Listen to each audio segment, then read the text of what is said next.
Now, I've been putting off doing this video for a little while now, and if I'm perfectly honest, I don't know why. There's a lot of people that watch this channel still that have been with me from the very, very early days of me reselling. Everybody calls it a journey. It's not a journey, it's a career. It's just a life path. It's a journey, isn't it? Just not a fan of the term. For those of you that aren't familiar with where I've come from though, when I started reselling, it was all out of the box room of my house. A very, very tiny room, and everything was in there. I had a space the size of a large suitcase to stand in the middle of the room, and around me was my packing desk, my photo booth, and all the shelving with my stock on, such as it was. That was pretty hard work and extremely claustrophobic. The evolution from there, when I very, very quickly outgrew that for obvious reasons, I moved all my stock into my middle bedroom. Fortunately or unfortunately, however you want to look at it, I live on my own. So I've got the space, moved all the racking and bought more racking for the middle room. How the joists held up to the extra weight, I'll never know, but thank God they did. And with the exception of a brief spell in a local storage unit, that was me for the next 2 years. But let me tell you, working where you live is a struggle. It's really taxing on your mental health. I knew something had to change. So I moved everything out of the middle bedroom into a 20-foot storage container about 2 miles from where I was living. Now, working out of a storage container has its advantages and disadvantages. It was great getting everything out of the house, but no matter what I did, I couldn't get on top of the damp issue. Fortunately, in the 3 or so years I was in the storage container, I only ever had one issue, and I can't tell you how lucky I feel about that, because some close calls in that time as well. After about 18 months in a 20-foot shipping container, needing more space, I moved up to a 40-foot container. And if I'm perfectly honest, that would have done me, even for the scale of my business as it's developing, for quite some time. But I really did know it wasn't going to accommodate the growth that I wanted to achieve. And from a practical point of view as well, it was a pain in the chuff. And I'll be perfectly honest with you, it was instilling in me a sense of laziness as well. Sometimes I dragged my ass getting out of bed on more than one occasion. That's really not me either. And I didn't want that to take hold. Now, this was a very, very brave move for me, moving into a warehouse. Not necessarily financially, because the warehouse is costing me about £250 a month more than the 40-foot shipping container, but it's much more of a commitment. On the shipping container, I could leave at any time with a week's notice, but where I am now, I'm in for 6 months. And of course, there's additional costs as well. Internet, electric, rates. As this video is being made, I'm still waiting to hear if I'm exempt rates or not on this premises. I should be, fingers crossed. As I'm making this video, I'm halfway through the 3rd week in a warehouse, and let me tell you, I'm really, really glad I did it. So I thought I'd show you around. When I first saw my beautiful little warehouse, I was actually a little bit worried whether it would be big enough, whether it would be big enough to justify the move and the extra commitment and extra expense. There are some tweaks that were needed before I moved in, but the landlords here are absolutely brilliant, and they took care of it for me, leading me quite nicely to where we are now. So my little part of the world is a warehouse inside a mill. As you walk in, the first section of it is the office space. Now, this is the one thing I need to get on top of at the moment. That's my desk. A lot of the furniture, incidentally, came from a local charity shop. The desk I'll be listing from, the goods in area, one of the goods in areas. This is one thing I really need to get on top of. Just tweak the workflow. I'm really not happy with it at the minute, but to be fair, I have had a hell of a lot of stock in just recently.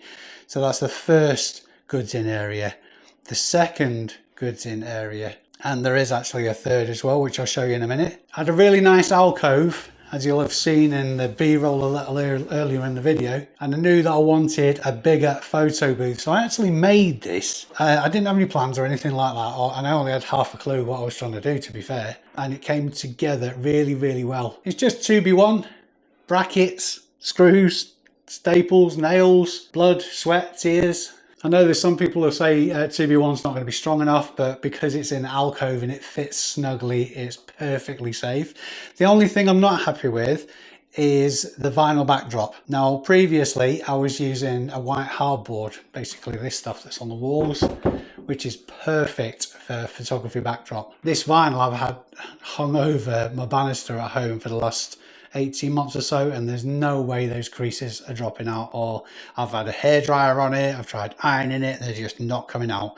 So I'm thinking the first thing that's going to get swapped out is this, the white hardboard. But aside from that, I've been using that for a couple of weeks now and it works fabulously, at least as well as my last setup, but obviously more space. For all of you that said I would never use the little photo booth, you're absolutely right. I don't. I think I must have used it 3 or 4 times and now it's a shelf.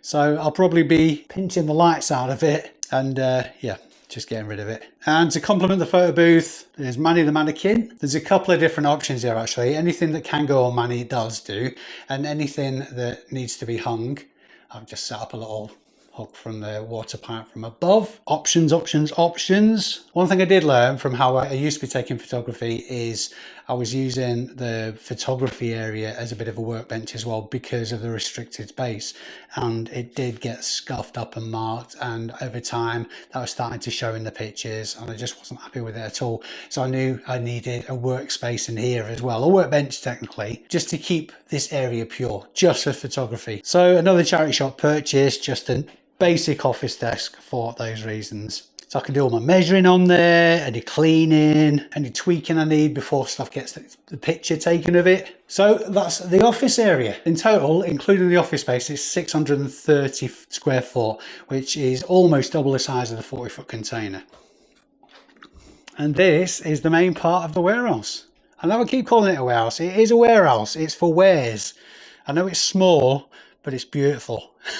Immediately on the left is goods in area number 3, and like I say, I really need to get on top of it or have some better system of goods in, so I can the untidiness of it is just doing my knotting at the moment, because behind there, aside from it being a brew station, is where the person I'll be taking on this year, that's where their workstation's going to be. Incidentally, the only downside to this office space is no windows. That's actually boarded up from the outside for security purposes. So no windows in here, which is a downside. So yeah, nobody is going to have a workstation there. This stocking system you'll have seen before. It's exactly the same as I've always used. I've managed to get an additional 6 sets of racking in here so far, and I'll probably have space for another 4 sets if needs be. I think I'm good for quite some time yet though. All of the racking down here, all the stuff that I wouldn't dream of putting in the shipping container, like the records or stuff that would have been overly sensitive to damp, heat or cold, I was storing at home still, even though I had all the space at the shipping container. Let me know in the comments if you spot anything as I'm going around that you've seen me buy in the past. I've also bought quite a few more of these yellow and black totes from Costco. The price has actually come down on these as well. Costco used to sell these totes for, I think it was around about the £11.50 mark, including VAT. Now they're down to £9.58, and they are brilliant. They're solid as houses. You can stack them if you haven't got racks. 100 litres, so you can get plenty of stuff in there. And if you've got them on racks, it's just super easy to pick stuff as well. These are the only windows in the warehouse, and there's some heavy duty steel bars on them as well. One of the main things I wanted to achieve with taking on this on the warehouse and having this extra space is have dedicated areas for everything. That's probably why the goods in situation's doing my head in a minute, because it's a bit all over the place. But like I say, watch this space. I've repeated myself a few times about that now, and that's because it's getting to me.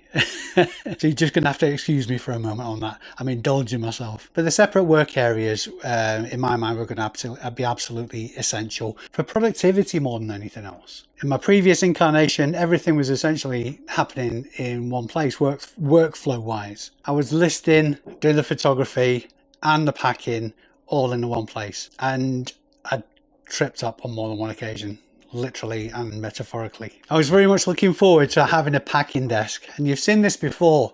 In fact, this packing desk has been with me for quite some time now. It's actually made from clothing rails from an old warehouse. I suppose it's racking as well. I've modified it slightly though, because this was half of it was inaccessible because of the limited space I had at home. It's now fulfilling its potential. This is mostly a packing desk. I do a little bit of testing on here of electricals, but I've got options of other places to do that as well. 2 printers. The Zebra ZD410 is for Amazon SKU labels, and the bigger one, the ZD420, is for postage labels. A laptop specifically for postage now, rather than it be for everything, listing, postage, research, you name it. Lots and lots of boxes up the top. Bubble wrap, I do actually keep catching my head on this at the minute because it's a full roll, because I'm still working my way through one that's left down there, which is a little bit annoying. That's why I've kind of moved it over. I would like to have been more central because of my OCD. But yeah, once I send a couple of parcels out, that'd be fine. It's only a few millimeters in it. Plenty more boxes on top of the Kallax. At the back, we've got big boxes for Amazon shipping. More bubble wrap from Superstar Bubble Wrap Man. And packing supplies. Let me take you through this Kallax. So on the end, we've got just overspiller stuff. Obviously tape, the thank you cards, useful bits and pieces, like some compressed gas for cleaning dust out of electricals. What have we got down here? Spare cables, baby wipes, box of thermal labels, more cleaning kit up top, standard IKEA bags, stationery, thank you cards for eBay and for Vinted, roll mail postage guide. Some people call me for this and I don't give a monkey's really. These are recyclable coloured bags. I know I can get them cheaper. So many comments about this in the past. I know I can get them cheaper, but I'm very, very focused on the buyer experience. Some people do like the fact that I use recyclable packaging. Some people do like the fact that it's a bit better quality and it's just a bit fancy because it's coloured. And they really, really, really do like the thank you cards because that's been commented on the feedback on countless occasions now. 2 different sizes of suffocation warning bags. Everything I store, any clothes, any shoes, all goes in suffocation warning bags.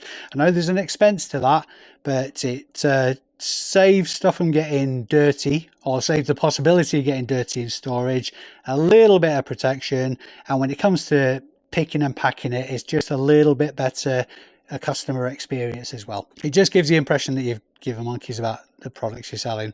And a few different bits and pieces of tools in there, laces, glue, batteries, so on and so forth. These are the zip things I was telling you about. You can get these from Amazon. I've got a few different types. So basically they're just a zip toggle, but they work on a sort of like a carabiner type effect. They're very, very cheap. So if you search for replacement zip toggle on Amazon, you'll find it. What used to be my photography come workbench is now purely a workbench and a filming bench. Some more bits and pieces down the bottom there, cables and whatever. Not entirely sure what's in there. I could probably get rid of that now. Now the question you're probably asking is how much and can I afford it? Well, you're probably not asking that actually, but this, including VAT, is £522 a month. That's a calendar month. The contract is for 6 months, but now I'm in and I've got the feel of the place. I'm not moving for some time. And one thing is for damn sure, if I ever get to the stage where I outgrow this place, by that time, I'll be able to afford to get somebody to do all lumping and dumping for me, because I'm not doing that again. Not a chance. I ached in places I didn't even know existed. That was bloody hard work. Incidentally, thank you to Leo and Dominic, who helped me on separate occasions with building racking and shifting boxes and moving stuff about. So you guys have been brilliant. More news to come on Leo, particularly, because in the not too distant future, he should be sitting just there. Like I said at the top of the video, I kind of wanted to make this a little bit of a special video maybe, or I'd just give it a bit more production value. But then I thought, the only people who'd be remotely interested in this anyway are the people who've been watching me for a while, and they know what I'm like. I'm not really full of airs and graces. So the best thing to do when you're in that kind of quandary, whether you're a YouTube content creator or just in business generally, is just start. Just start doing it and it'll all fall into place. It might take you a little bit of time, it might take you a lot of time, but with persistence and patience, you'll make it. I guess another point I'm trying to get at is everybody doubts themselves. Everybody. Nobody's immune to it. Maybe only complete sociopathic narcissists are immune to it. But most, like every normal person, is subject to self-doubt. But you just got to start. The main purpose of making this video was to hopefully offer some encouragement. I started my business with £20 7 years ago, and I'm no Jeff Bezos, but I'm living a very, very happy lifestyle, and that's exactly what I wanted to achieve from starting reselling in the first place. It was never about the money. It was all about getting my time back and enjoying life. Case in point, and I'll finish on this note. Yesterday afternoon, I dropped everything and went to my grandson's school to watch him perform in a guitar recital. You never get that time back, ever. It's the most important times in life. You never, ever, ever get a second doing it. So if all you achieve from getting into business, whatever it might be, is giving yourself the freedom to be able to do things like that, then to me, you are a massive success. Thank you so much for coming along with me on this reselling journey. There's that word again. Hopefully you'll stick with it. If you do want to, hit the subscribe button and the notification bell. That'll give you a notification of next time I post a video up. Next video will likely be another boot sale video because I know you guys love it. So until next time, you gorgeous people, I've been Dave Keeffe. You've been really amazing. I'll see you soon.